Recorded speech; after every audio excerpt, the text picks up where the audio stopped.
로마서 9장 30절부터 33절의 말씀을 보겠습니다.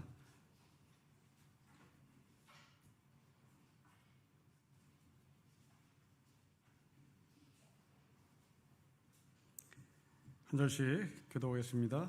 30절부터 33절의 말씀입니다. 그런즉 우리가 무슨 말을 하리요? 의를 따르지 아니한 이방인들이 의를 얻었으니 곧 믿음에서 난 의요.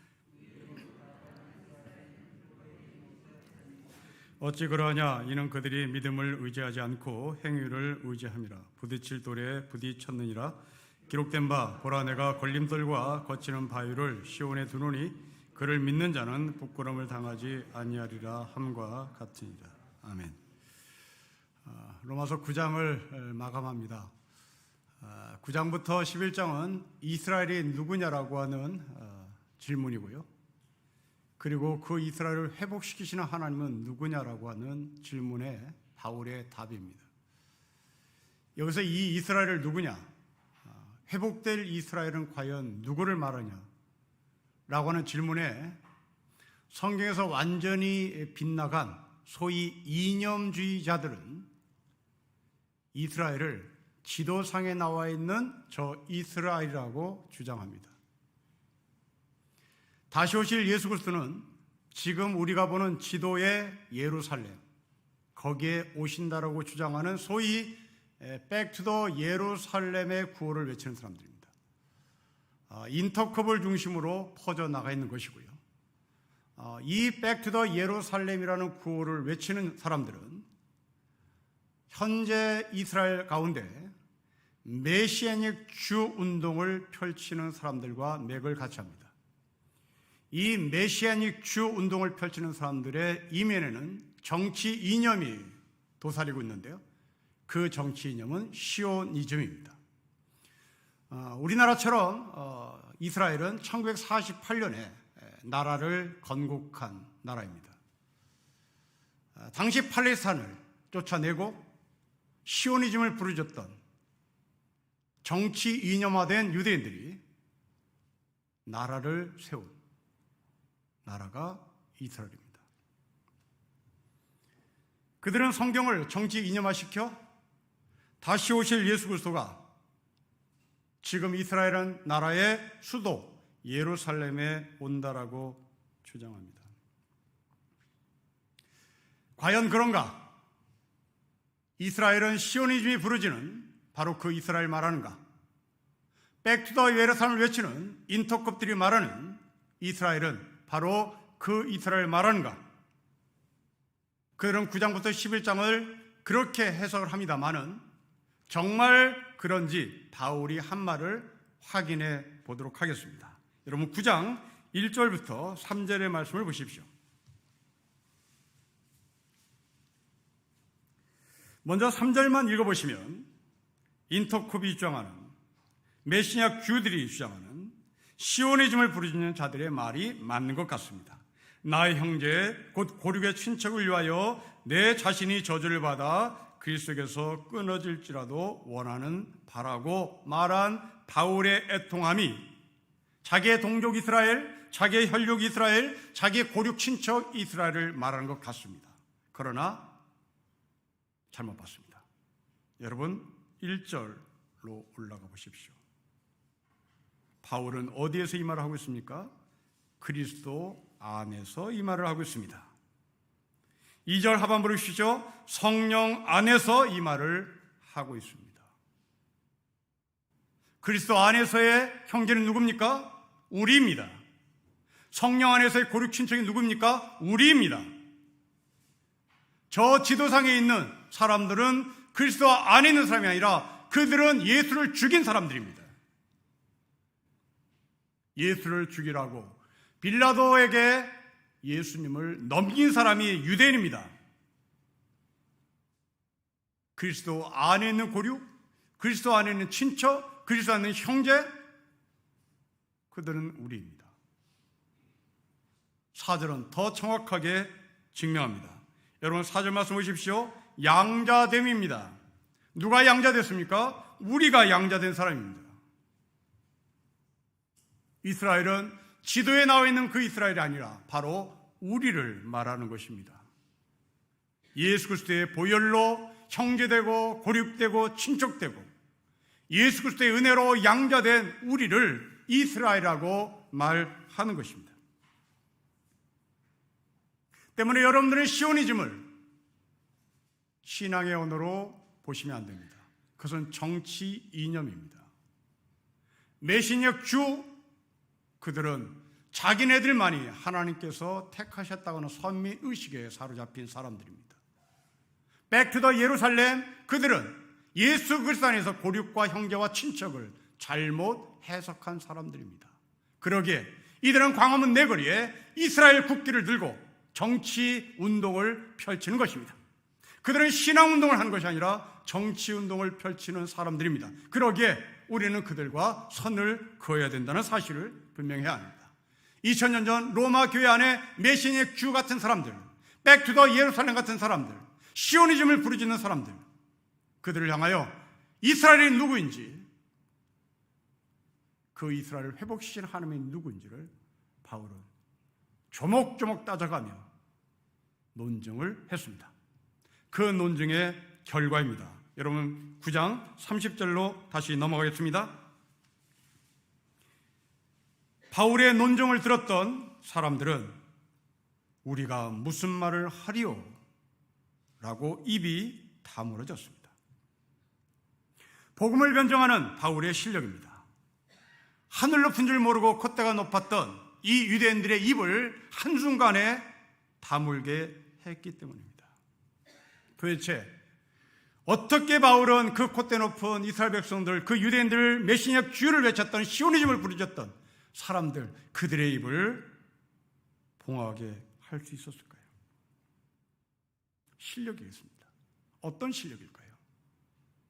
언변이었을까요? 말을 잘했기 때문에 그랬을까요? 그렇지 않습니다. 우리는 고린도 전서를 통하여 바울이 한 고백을 알고 있습니다. 바울은 정말 말을 못하는 사람이었습니다. 언변이 대단히 떨어진 사람이었습니다. 그럼에도 불구하고 바울의 이 조목조목 논증을 하는 것에 유대인들은 입을 다물었다면 이것은 단순한 어떤 지적인 실력으로만 끝나는 것이 아닐 겁니다. 분명히 바울의 삶 자체가 이들의 입을 봉하게 하는 힘이었을 것입니다. 바울은 빌립보 교회 교인들에게 보낸 편지에서 성도들아, 너희들은 나를 닮으라고 했습니다. 나를 본받으라고 말했습니다.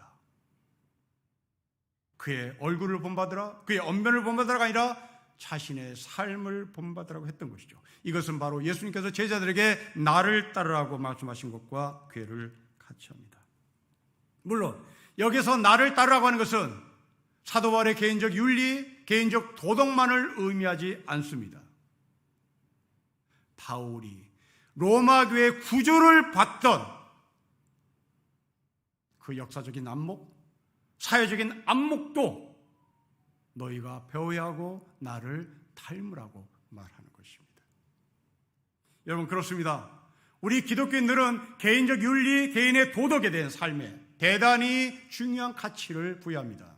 그러나 바울은 말합니다. 지금까지 로마서 1장부터 9장, 특별히 9장에서 바울이 논증했던 것은 어느 한 개인의 윤리를 높이고자 함이 아니었습니다. 로마 교회의 구조를 보여주는 안목이었습니다.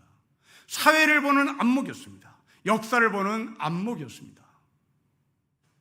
바울은 그것을 닮으라고, 그것을 본받으라고 외칩니다. 요즘 젊은이 사이에서 이야기하는 것 중에 기독교가 싫어진다는 말이 들립니다. 특히 기독교 신앙을 갖고 있는 청년들 가운데도 기독교가 싫어진다는 말이 들립니다. 여러분 왜 그렇습니까? 여러분 자녀들이 왜 기독교가 싫다고 말하는 이유가 무엇입니까? 여러 가지 이유를 정리하자면 크게 두 가지로 요약될 것입니다. 하나는 정말 세상 사람들은 못한 개인의 윤리, 도덕의 삶을 살고 있는 목사들, 성도들을 바라보니 정말 역겹다. 그로 인하여 교회를 싫어하고 기독교를 등지는 사람도 있습니다. 물론 여기는 동의합니다.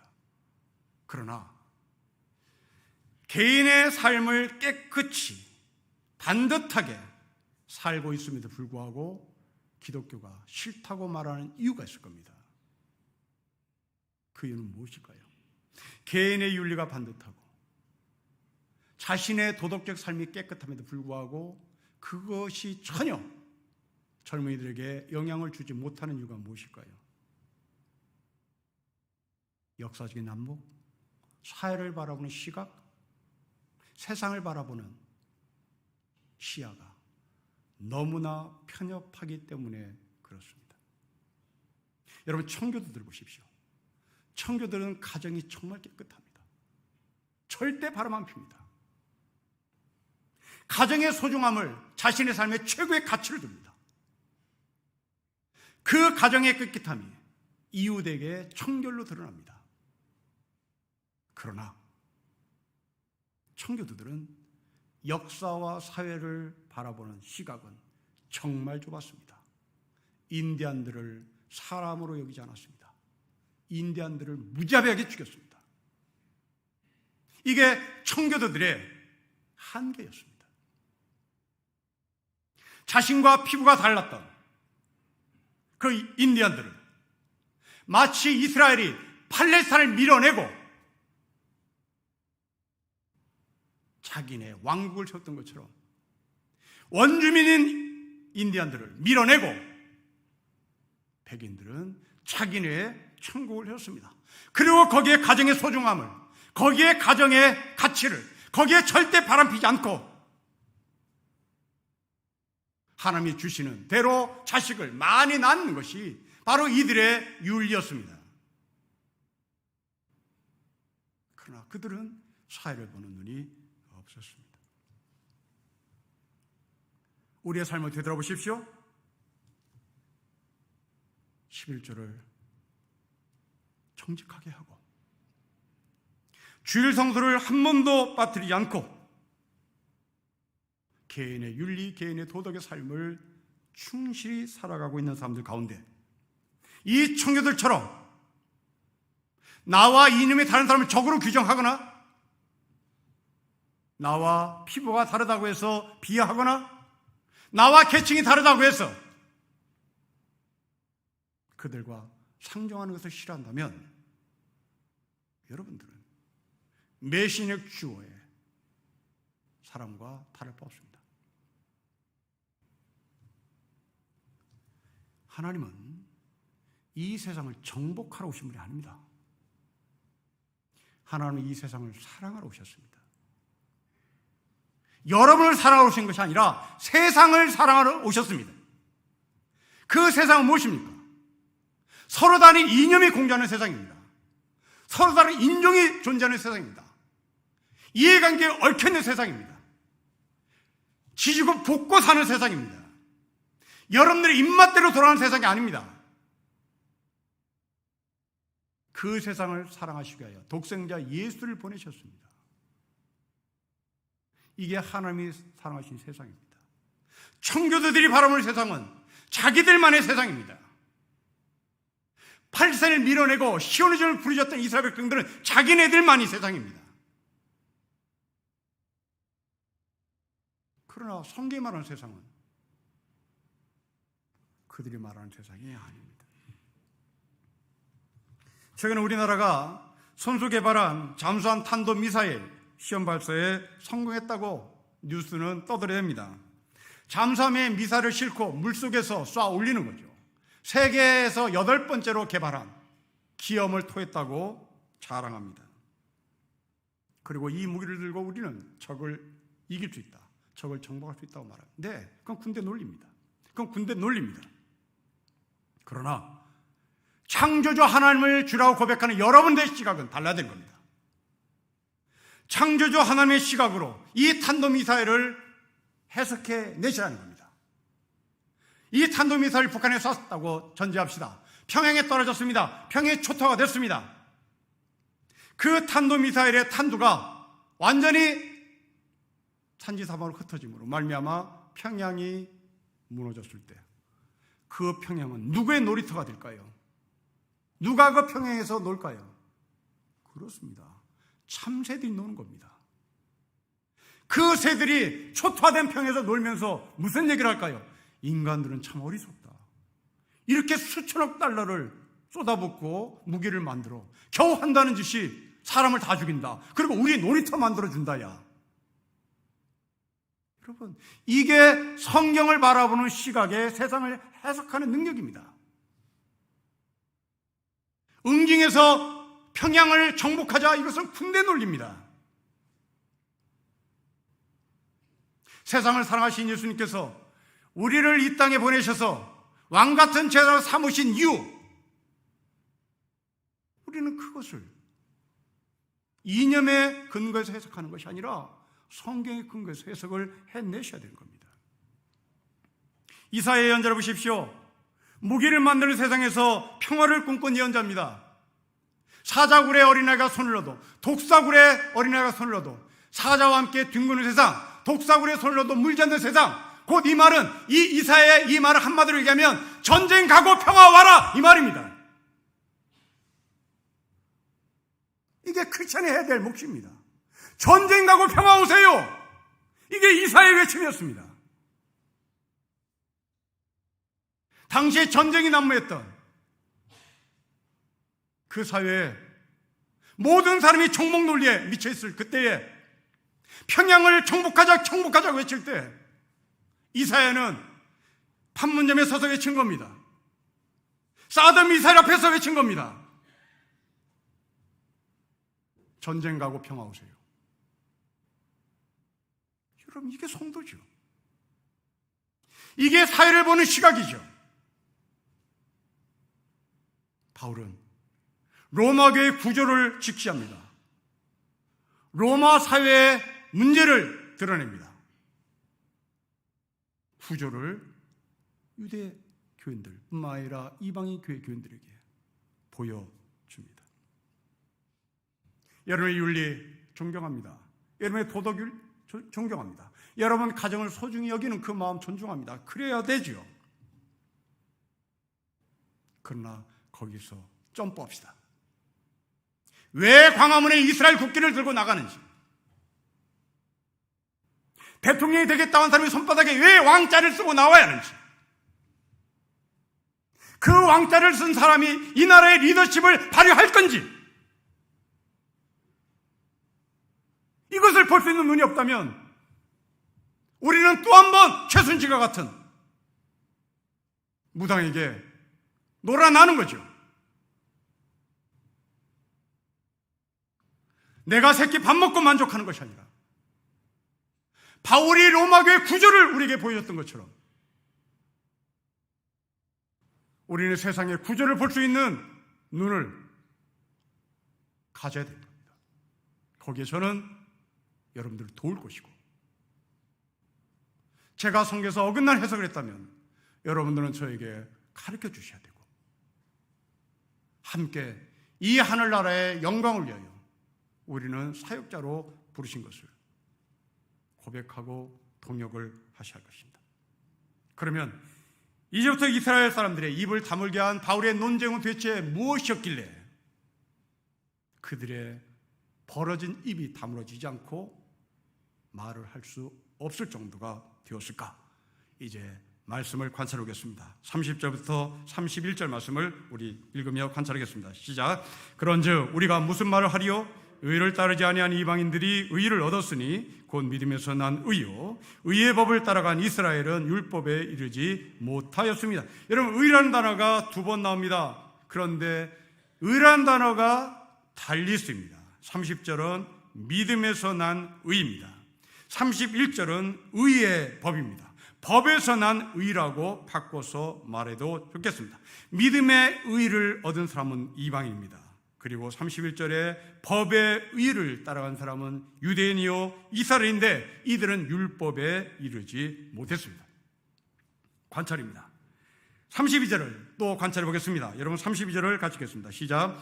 어찌 그러하냐? 이는 그들이 믿음을 의지하지 않고 행위를 의지함이라 부딪힐 돌에 부딪혔습니다. 의지라는 단어가 두 번 나옵니다. 그러나 쓰임새가 다릅니다. 첫 번째 의지는 믿음을 의지합니다. 두 번째 의지는 행위를 의지합니다. 유대인들은 믿음을 의지했다는 이방인들은 믿음을 의지했다는 말이고 유대인들은 행위를 의지했다는 말입니다. 이제 바울이 이렇게 서로 다른 의지를 구별해서 썼고 구별된 이 의지가 도대체 무엇인지를 규명해야 하겠습니다. 마태복음 21장 28절 이하에 보면 예수님께서 아주 짤막한 비유 하나를 해주십니다. 어느 집에 아버지가 포도 농사를 짓는 주인이었고요. 이 집에 두 아들이 있었습니다. 아버지가 큰아들에게 포도원에 가서 일을 하고 와라. 그러자 큰아들이 네라고 말하고 안 갔습니다. 둘째 아들에게 포도원에 가서 일하고 와라. 둘째 아들이 싫어요. 그리고 갔습니다. 아주 짤막합니다. 그리고 없습니다. 너무나 황당한 비유인 거죠. 이 너무나 황당한 비유이기에 예수님께서 자신이 하신 말씀을 재해석을 해줍니다. 첫째 아들 네라고 말했다가 가지 않은 이 사람들을 바리새인이요 서기관이요 소위 유대인이라고 규정합니다. 아니요라고 말했다가 간 사람을 세리와 창녀, 당시에 이방인 취급을 받았던 사람이라고 말합니다. 그리고 끝납니다. 이제 더 이상 없어요. 아주 짤막합니다. 대체 이게 무슨 말인지 모릅니다. 우리는 이 짤막한 예수의 비유를 통해서 질문으로 들어가셔야 합니다. 대체 왜 아니요라고 말했다가 간 둘째 아들은 왜 갔을까? 네라고 말한 첫째 아들은 왜 안 갔을까 하는 겁니다. 자, 먼저 아니요라고 했다가 간 아들의 심정으로 들어가 보십시다. 여러분, 왜 갔을까요? 왜 안 간다고 말했다가 갔을까요? 모릅니다. 우리는 혹시 이런 거 아닐까요? 뭔가 찜찜했던 거죠. 뭔가 캥긴 겁니다.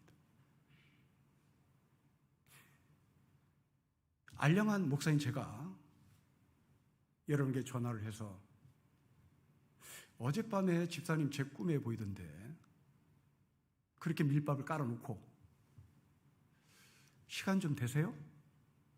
어디 좀 가셔야 되겠는데? 그때 여러분들이 목사님 좀 바빠요. 그리고 전화를 끊었습니다. 마음 편합니까? 캥깁니까? 한국사에서 목사는 이게 하나님께서 특별히 사랑하는 존재라고 여러분들에게 각인됐기 때문에 아니요라고 말을 했음에도 불구하고 뭔가 찜찜하니까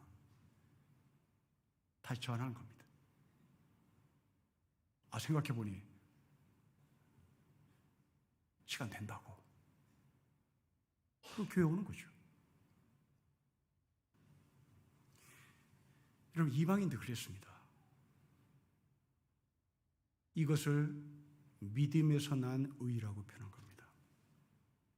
이 믿음에서 난 의, 이것을 저는 속된 말로 표현하겠습니다. 얻어 걸린 겁니다. 그러니까 얻어 걸린 거예요.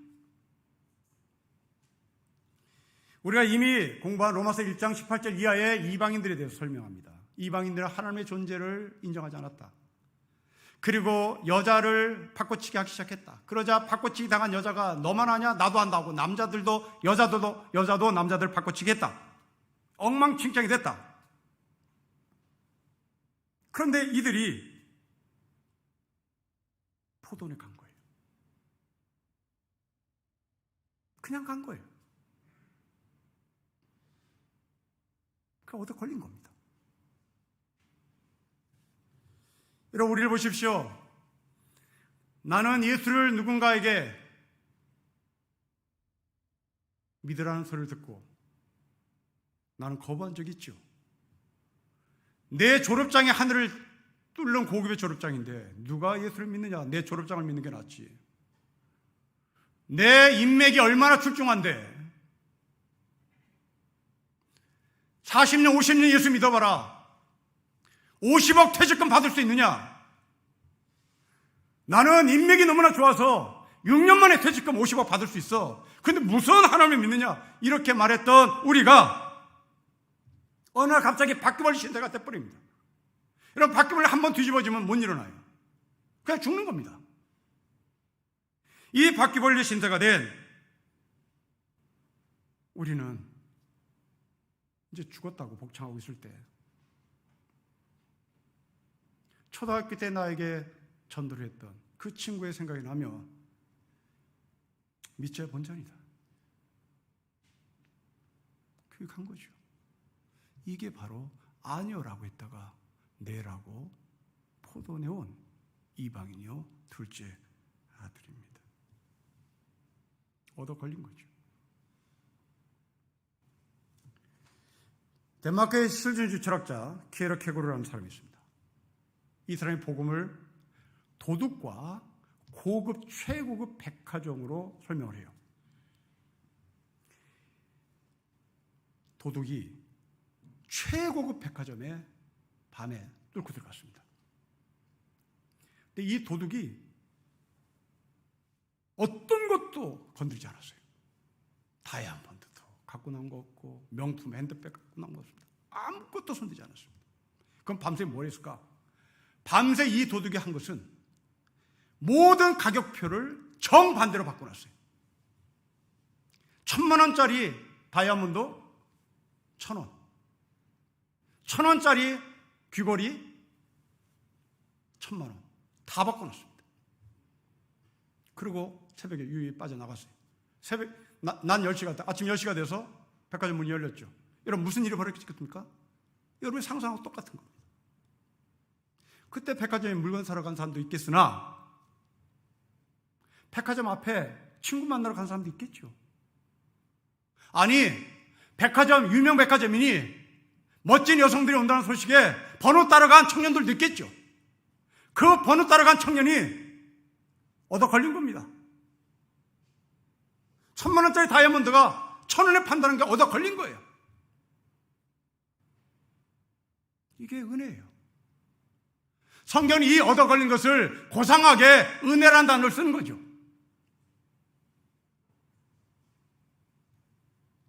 여러분, 목사들께 하는 말 중에 예수님은 언제 오실까? 재림주 예수는 언제 오실까라는 질문을 하며 오징어 게임을 하듯이 게임을 합니다. 낮에 오실까? 밤에 오실까? 여러분들의 생각에 목사들은 굉장히 마음이 넓은 것 같은데 실제 그렇지 않습니다. 굉장히 인색해요, 목사들이. 그러니까 예수님이 낮에 오실까? 밤에 오실까? 하는 질문에 인색한 목사들은 밤에 온다고 얘기하죠. 내 꼴 보기 싫은 사람을 천국에 보낼 일은 없는 거죠. 그래서 천국 가는 문을 좀 좁혀요. 낮보다는 밤이 좁으니까요. 그럼 월요일부터 토요일 주일까지 어떤 밤에 올까? 무슨 날 밤에 올까? 월요일에 올까? 수요일에 올까? 아니, 금요일 심야기도 때 오죠.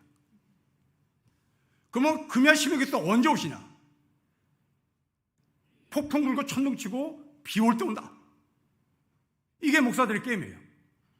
그래야 극소수만 가니까요. 이들의 이야기가 사실하고 전제하고 다시 생각해 봅시다. 그렇게 금요 심야 기도가 있는 폭풍우가 몰아치는 비가 옥수같이 오는 날 우산을 들고 가지 않은 누군가가 비를 피하기 위하여 교회에 들어가서 잠깐 있다 가야 되겠다 라고 말한 사람, 이 사람이 이방이란 말입니다. 이 얻어 걸린 거죠. 우리가 그렇게 걸린 겁니다. 그러면 네라고 말한 둘째, 아니라고 말한 둘째 아들이 아닌 네라고 말한 큰아들은 대체 어떻게 됐을까요? 자, 이제 큰아들에게 질문합시다. 너는 네라고 말하고 왜 안 가냐 하는 겁니다. 이들이 유대인입니다. 이들은 율법을 들고 있는 사람입니다. 여러분, 율법에 가야 된다는 걸 알고 있는 사람이에요. 아버지의 권위에 순종해야 되는 걸 알고 있는 사람이에요. 근데 왜 안 갔습니까? 왜 안 갔을까요? 혹시 이런 거 아닐까요? 아버지가 책정한 시급보다 옆에 경쟁업체 포도 농장의 주인이 시급을 2배 준다고 하니 아버지의 말씀에 순종했는 걸 알지만 현실은 어쩌겠어? 시급이 나의 삶의 우선인데 하고 간 거죠. 이게 첫째 아들의 영성입니다. 사랑하는 성도 여러분, 어찌 이것이 로마 교회에 있는 유대인에게만 해당되는 이야기겠습니까?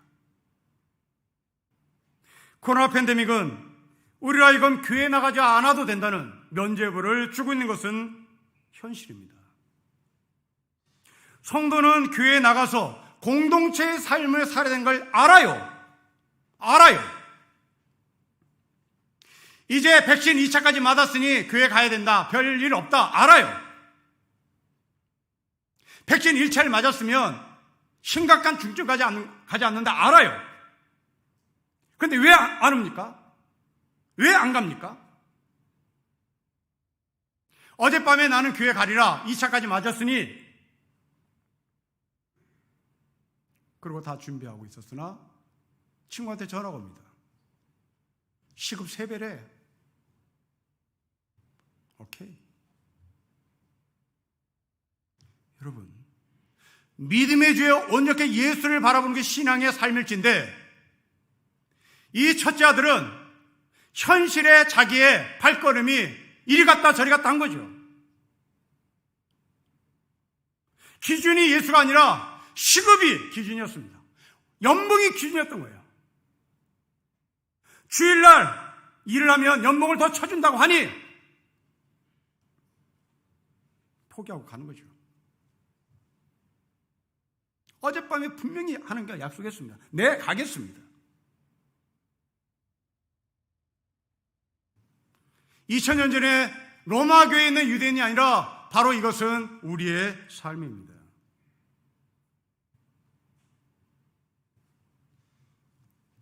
수도원의 아버지라고 인정받는 베네딕토 수도원이 있습니다.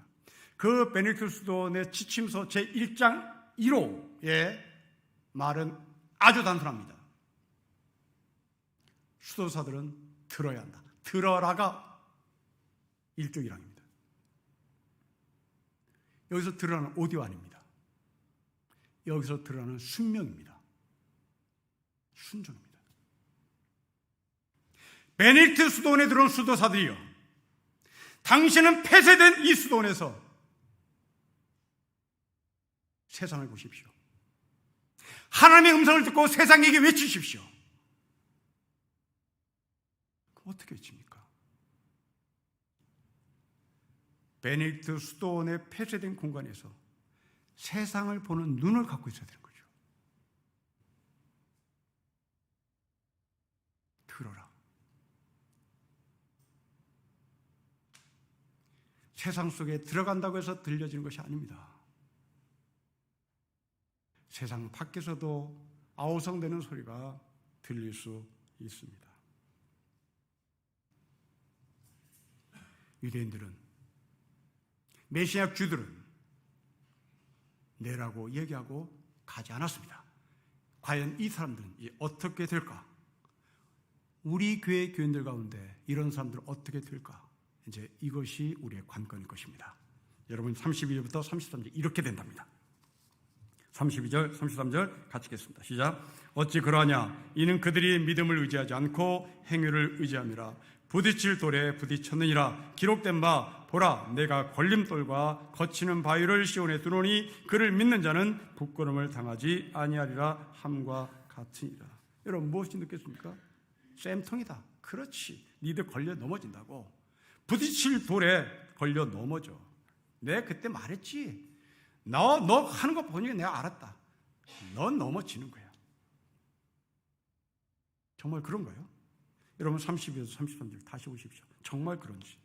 아닙니다. 아닙니다. 33절 맨 끝을 보십시오.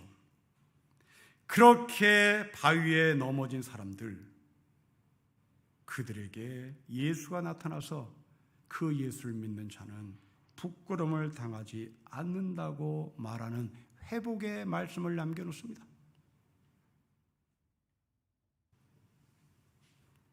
걸림돌로 넘어져 네 이마가 깨지고 무릎 정갱이가 으스러지는 것이 아니라 그 자리에서 예수를 보고 믿는 자는 결코 부끄러움을 당하지 않을 것이라는 바울의 회복의 말씀입니다. 시편 116편을 기록한 저자는 걸림돌에 넘어졌던 자신의 경험에 근거해서 기도문 하나를 작성합니다. 저자의 고백입니다. 내 인생이 왜 이렇게 고통스러우냐 하고 생각할 때도 나의 믿음은 흔들리지 않았습니다. 왜냐하면 나는 한때 몹시 두려워서 믿을 사람 아무도 없다라고 말하곤 했습니다. 그런데 지금 주님께서 나에게 베푸신 모든 은혜를 내가 무엇으로 다 갚을 수 있겠습니까? 내가 구원의 잔을 들고 주님의 이름을 부르겠습니다. 그렇습니다. 걸림돌은 우리에게 분명 아픔입니다. 하지만 하나님은 그 아픔의 현장에 예수 그리스도를 만나게 하시는 도움의 손길을 보내십니다. 혹시 어두운 산길을 헤매보신 적이 있습니까? 그때 여러분들에게 필요한 것이 무엇입니까? 손전등입니까? 아닙니다. 손전등은 2시간이나 3시간이면 건전지가 다 닳아서 쓸모 없어집니다. 깊은 산속에 들어가면 들어갈수록 우리는 손전등이 필요 없습니다. 그러면 무엇을 해야 합니까? 그 어둠 속에서 내 눈을 적응시켜야 되는 겁니다. 40년 전 군대 생활하며 소대원을 끌고 심야에 깊은 산을 헤맸던 적이 있습니다. 저에게 주어진 손전등은 아무 의미 없습니다. 저에게 주어진 손전등으로 내 발등을 비추면서 나갔다가는 뒤에 나를 믿고 따라온 소대원들은 다 죽습니다. 그들은 더 어두워지기 때문에 그렇습니다. 이때는 손전등을 꺼야 하는 겁니다. 모든 소대원들이 어둠에 적응할 때 비로소 보이지 않는 그 깊은 산골에 길이 보이기 시작합니다. 그 길로 가는 겁니다. 어둠은 길을 볼 수 있는 저를 찾습니다. 어둠은 우리가 나가는 길이 내 눈에 보일 수 있는 하나님의 축복의 과정일 수도 있습니다. 시몬 르베유라는 책을 인용해 드리겠습니다. 고통은 한동안 하나님의 부재를 초래한다. 죽음보다 더한 부재, 캄캄한 감옥에서 불빛의 부재보다 더한 부재가 우리를 공포로 인도한다. 이런 부재 가운데서 우리는 아무것도 볼 수 없고 사랑할 수 없다. 그러나 우리는 그 부재 속에서 계속해서 사랑하거나 적어도 사랑하기를 원해야 한다. 그러면 어느 날 하나님은 우리의 영혼 안에 자신을 드러내 보일 것이다. 고난받는 욥이 마침내 하나님을 직접 눈으로 배운 것처럼 아름다움을 보여주기 위하여 하나님은 우리 곁으로 오실 것이다. 만일 우리가 사랑하기를 멈춘다면 그것은 이승에서조차 지옥과 맞먹는 나락으로 떨어지는 것을 의미한다. 칠흑 같은 어둠 속에서 사랑하는 마음이 생기면 길을 찾습니다. 사랑할 마음이 있으면 길이 보입니다. 사랑하면 그 길을 걸어 목적지까지 도착합니다. 하나님을 직접 눈으로 본 욥의 고백입니다. 욥의 말씀을 들려드리고 설교를 마치겠습니다. 욥이 주님께 대답하였다. 주님께서는 못하시는 일이 없으시다는 것을 이제야 저는 알았습니다. 주님의 계획은 어김없이 이루어진다는 것도 저는 깨달았습니다. 잘 알지도 못하면서 감히 주님의 뜻을 흐려놓으려 한 자가 바로 저입니다. 깨닫지도 못하면서 함부로 말을 했습니다. 제가 알기에는 하나님 당신은 너무나 신비한 일을 하신 분이십니다.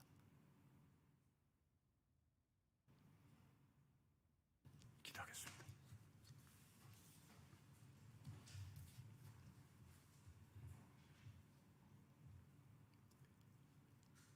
연봉에 눈이 어두워 가야 할 곳을 가지 않고 가지 말할 곳을 갔던 유대인들, 우리들, 그 칠흑 같은 어둠 속에 예수를 다시 보여주시고 그 예수를 따름으로 말미암아 부끄러움을 당하지 않게 하실 그 하나님의 섭리와 계획과 사랑에 무릎을 꿇습니다.